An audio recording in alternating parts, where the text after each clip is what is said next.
যে দেখা যাচ্ছে প্রতিটা বাচ্চা অসাবধানতাবশত এটা ঢুকে দিছে। আমরা এখন বের করার চেষ্টা করব।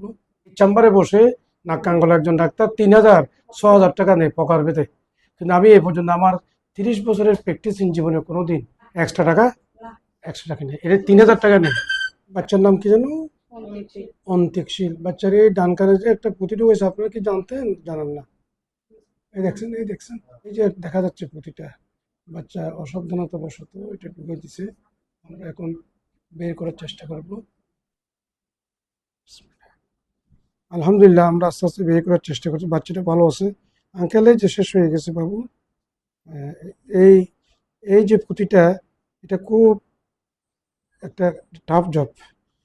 It's a difficult job. এটা বের করা খুব কষ্ট। এটা অনেক সময় অজ্ঞান করে বের করতে হতো। বাচ্চাটা খুব কোঅপারেটিভের জন্য আমরা বের করার সাহস করেছি। অলরেডি চলে আসছে, কাছাকাছি চলে আসছে। এই পুঁতিটা বের করার জন্য অনেক ডাক্তার আছে, অনেক ডাক্তার এটা 3,000 3,500 টাকা নিয়ে নেয় এই চেম্বারে বসে। এরকম একজন ডাক্তার 3,000 টাকা নেই। এই নাম বলবো না, আমি নাম বলবো না।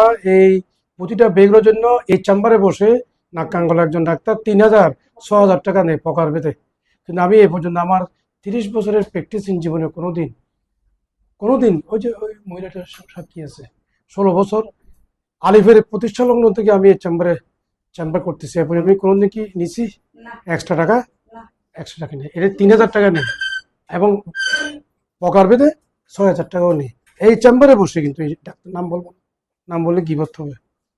দেখছেন? যাক, আলহামদুলিল্লাহ বের করতে পারছি।